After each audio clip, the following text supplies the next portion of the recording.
Hello guys, welcome to my channel SK TV India. నేను మీ సుమతి. లోకసభ ఎన్నికల నేపథ్యంలో దేశ ప్రజల దృష్టి తెలంగాణ రాజధాని హైదరాబాద్పై మళ్ళింది. ఇక్కడ లోకసభ ఎలక్షన్ రసవత్తరంగా మారింది. దీనికి కారణం బీజేపీ పార్టీ కొంపెల్ల మాధవీలతని తన అభ్యర్థిగా ఇక్కడ నిలబెట్టింది. అదేం స్పెషల్ న్యూస్ కాదు. ప్రతి రాజకీయ పార్టీలో తమ అభ్యర్థిని ఎన్నికల బరిలో నిలబెడుతుంది. ఇక్కడ ఎందుకు విశేషం అంటే మాధవీలత ఎవరు ఎదురుగా నిలబడ్డారు అనేది ఇక్కడ చర్చకు దారితీసింది.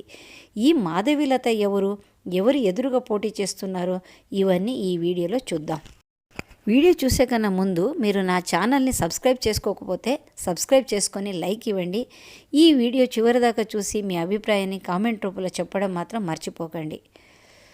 224 లోకసభ ఎన్నికలో మాధవీలత గారు మజ్లిస్ పార్టీ లీడర్ అయిన అసదుద్దీన్ ఓవైసీ ముందు నిలబడుతున్నారు.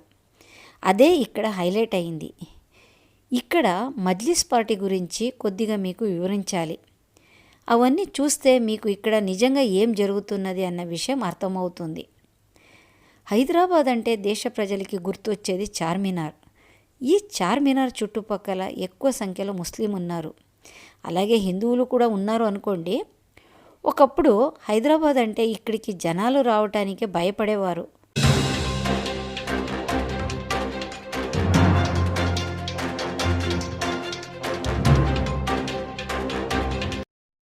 ఎందుకంటే ఇక్కడ చీటికి మాటికి అల్లర్లు, గొడవలు, మారణహత్యలు, దీనివల్ల కర్ఫ్యూలు ఇదే ఎక్కువగా కనిపిస్తుండింది.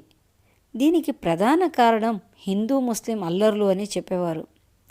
కానీ అందరికీ తెలిసిన సీక్రెట్ ఏంటంటే ఇవన్నీ రాజకీయ ఉద్దేశంతో జరిగినవే. కాలం గడిచిన కొద్దీ ఇవన్నీ సద్దుమణుగుతూ వచ్చాయి. నిజానికి ఇక్కడ ప్రజలు శాంతిప్రియులు, కలిసిమెలిసి ఉంటారు, ఒకరిని ఒకరు గౌరవించుకొని సహజీవనం చేస్తున్నారు. ఇప్పుడు హైదరాబాద్ ప్రపంచంలోనే గుర్తింపబడ్డ సిటీ. రాజకీయ పరంగా చూస్తే ఇప్పుడు ఇక్కడ ప్రధాన పార్టీలుగా మజ్లిస్ పార్టీ, తెలంగాణ పార్టీ, అలాగే అధికారంలో కాంగ్రెస్ పార్టీ ఉంది. తెలుగుదేశం పార్టీ ఉన్నా లేనట్టుగానే ఉంది. అందుకే బీజేపీ ఆచితూచి అడుగులేస్తుంది. మొన్న జరిగిన అసెంబ్లీ ఎన్నికలో గత 10 ఏళ్లుగా తెలంగాణ పార్టీ పాలన చేస్తున్న తెలంగాణ పార్టీని గద్దె దింపి కాంగ్రెస్ పార్టీ అధికారంలోకి వచ్చింది. ప్రజలు మార్పు కోరుకున్నారు. ఇప్పుడు ఇక్కడ కాంగ్రెస్ పార్టీ పాలన చేస్తుంది. ఈ మజ్లిస్ పార్టీ గత 45 సంవత్సరాల నుండి రాజకీయంగా చక్రం తిప్పుతూ వస్తుంది. ఇది ఒక రకంగా రాజరికం పార్టీగా కనిపిస్తుంది. రాజరికం అంటే రాజు, అతని తర్వాత అతని కొడుకు, ఆ తర్వాత అతని మనవడు ఇలా పాలన సాగిస్తూ రావడం. ఒక మాటల్లో చెప్పాలి అంటే వంశపారంపర్యంగా సాగడం. దీన్నే రాజరికం అంటారు. ఇది నేను ఎందుకు చెప్తున్నానంటే మజ్లిస్ పార్టీ ఇప్పుడున్న అసదుద్దీన్ ఓవైసీ గారి తాత అబ్దుల్ వహీద్ ఓవైసీ మజ్లిస్ పార్టీ అధ్యక్షుడిగా ఉండేవారు. ఆ తర్వాత అసదుద్దీన్ ఓవైసీ గారి తండ్రి సుల్తాన్ సలాహుద్దీన్ ఓవైసీ కూడా మజ్లిస్ పార్టీ నాయకులుగా పాలన చేశారు. అసదుద్దీన్ ఓవైసీ ఇంగ్లాండ్లో లాయర్గా చదివి 1994లో చార్మినార్ నుండి పోటీ చేసి తన రాజకీయ ప్రస్థానం మొదలుపెట్టారు. అప్పటి నుండి తిరుగులేని నేతగా ఉన్నారు. 2019లో లోక్సభ ఎన్నికలో ఎంపీగా ఎన్నుకోబడ్డారు. ఇప్పుడు కూడా తనే బరిలో ఉన్నారు.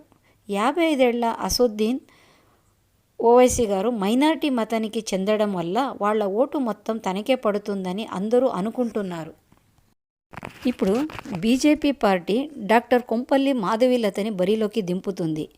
ఇక్కడ మాధవీలత ఎవరు అనేది ఈ వీడియో ప్రధాన సబ్జెక్ట్. మాధవి గారి గురించి కొన్ని తెలుసుకోవడం ముఖ్యం. కొంపెల్ల మాధవి విరంచి హాస్పిటల్ చైర్పర్సన్గా ఉన్నారు. భరతనాట్య ప్రవీణురాలు, కాస్త దైవభక్తి ఎక్కువగానే ఉన్నవారు, ముఖ్యంగా సమాజ సేవకురాలు.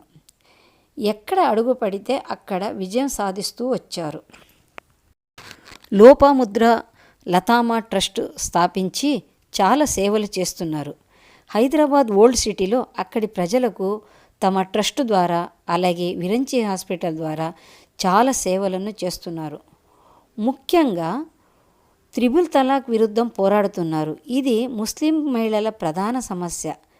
అక్కడే ముస్లిం మహిళలకు అండంగా ఉంటున్నారు. ఇవన్నీ మంచి పనుల ద్వారా అక్కడ కూడా పేరు సంపాదించుకున్నారు. అంటే మజ్లిస్ ఎక్కడ తనకు తిరుగులేదు అనుకుంటుందో అక్కడే మాధవి గారు పాగ వేసుకొని కూర్చున్నారు. కొంపెల్ల మాధవిలత రాజకీయ వచ్చిందే మరింత ఎక్కువగా ప్రజలకు సేవ చేసే ఉద్దేశంతోనే వచ్చానని చెప్తున్నారు. 2019లో బీజేపీ పార్టీలో చేరారు. 2019లో ఆంధ్రప్రదేశ్ అసెంబ్లీ ఎన్నికలో గుంటూరు పశ్చిమ నియోజకవర్గం నుండి పోటీ చేశారు. ఆ తర్వాత ఎక్కడా కనిపించలేదు. ఇప్పుడు ఒక ఏడాది నుండి నిత్యం ప్రజల ఉంటూ సేవలు చేస్తూ హిందుత్వం సనాతన ధర్మం బోధిస్తూ కొన్ని ఛానల్లో ఇంటర్వ్యూలు ఇస్తూ బాగా ప్రచారంలో ఉన్నారు. బీజేపీ తనకు అవకాశం ఇస్తే హైదరాబాద్ ఓల్డ్ సిటీ నుండి పోటీ చేసి గెలిచి ఓల్డ్ సిటీలో నిజమైన అభివృద్ధి చేసి చూపిస్తాను అన్నారు. ఇప్పుడు అదే జరిగేటట్టు కనిపిస్తుంది.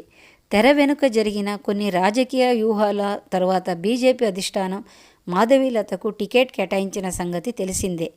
ఇది కూడా మోడీ అమిత్ షాలు ఆడుతున్న గేమ్లో ఒక భాగమే.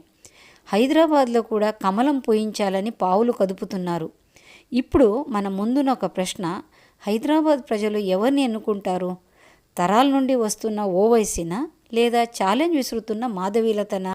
ఓవైసీ కంచుకోటని బద్దలు కొట్టి మాధవీలత గెలిచి 45 ఏళ్ల ఓల్డ్ సిటీ హిస్టరీని తిరగరాస్తారా చూడాలి. ప్రజలు ఈసారి కూడా మార్పుని కోరుకుంటున్నారా? ఏమో, విజయలక్ష్మి ఎవరిని వరిస్తుందో వేచి చూడాలి. ఎవరికి అవకాశం ఎక్కువగా కనిపిస్తుంది? దీనిపై మీ అభిప్రాయం కామెంట్లో చెప్పండి. ఇప్పటిదాకా నా ఛానల్ని సబ్స్క్రైబ్ చేసుకోకపోతే సబ్స్క్రైబ్ చేసుకోండి. దీనివల్ల ఇలాంటి మరిన్ని వీడియోలని చూడొచ్చు. సర్వేజన సుఖినో భవంతు.